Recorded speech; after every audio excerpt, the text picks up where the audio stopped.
Hello and welcome to 6 Minute English. I'm Sophie. And I'm Neil. Here's your coffee, Sophie.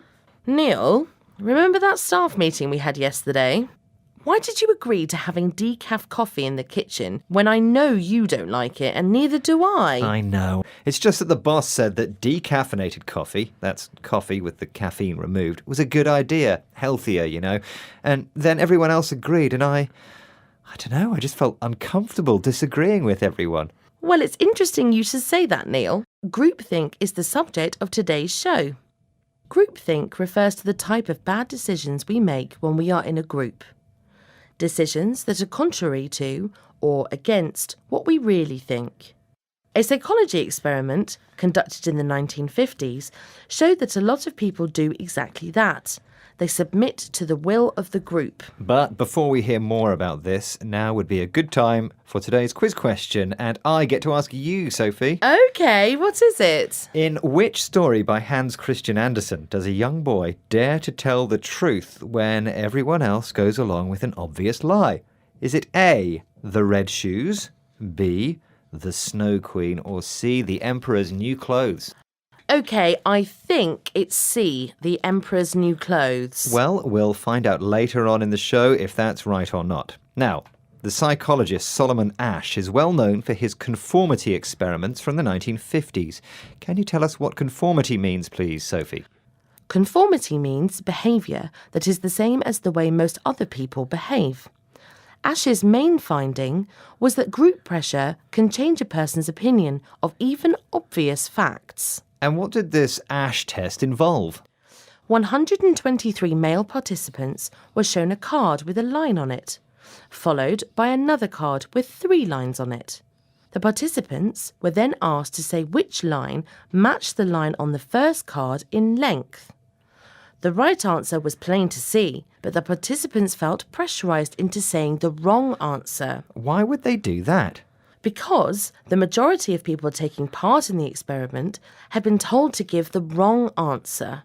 Let's hear Professor Nick Chater's explanation. He works at the Warwick Business School here in the UK.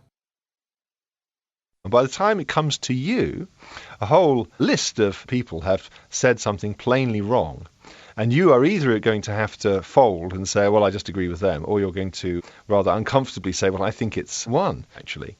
And most people, most of the time, tend to fold. Professor Nick Chater, he uses the word fold, which means you give up. But Sophie, if people are uncomfortable about supporting the wrong answer or something they don't believe in, why do they do it? Because even though we might feel uncomfortable going along with or agreeing with something we don't believe, we're even more uncomfortable about disagreeing with the group. Well, I didn't realise that people were such sheep.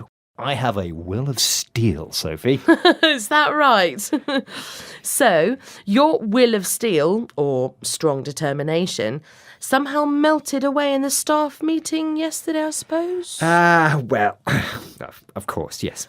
Let's move on and consider briefly how social media encourages groupthink. Yes, there's a real danger with something like, for example, Twitter, the social networking service, because when an opinion on Twitter starts to trend, it can take on a momentum of its own and people adopt it simply because it's popular, not because they really believe it.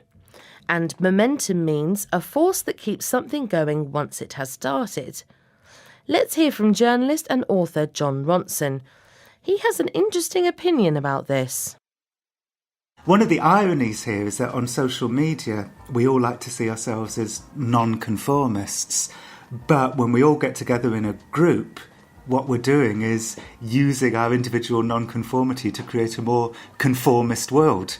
So if somebody steps out of line, all us non-conformists in this frightened conformist way tear them apart. It's like we're defining the boundaries of normality by tearing apart the people on the outside. Jon Ronson. Are you a non-conformist then, Neil? Someone who thinks and behaves differently from other people? I'm not the type that Jon Ronson's describing, one who joins up with other so-called non-conformists to bully people with different views. Now, remember I asked you earlier, in which story by Hans Christian Andersen does a young boy dare to tell the truth when everyone else goes along with an obvious lie?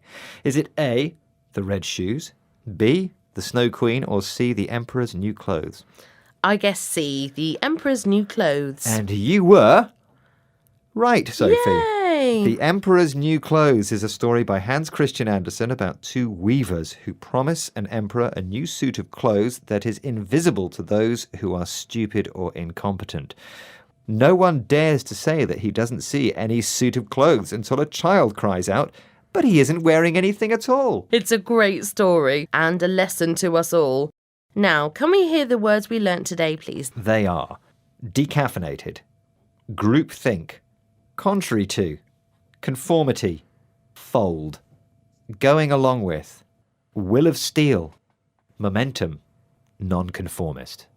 Well, that's the end of today's 6-Minute English. Don't forget to join us again soon. Goodbye. Bye-bye. 6 Minute English from the BBC.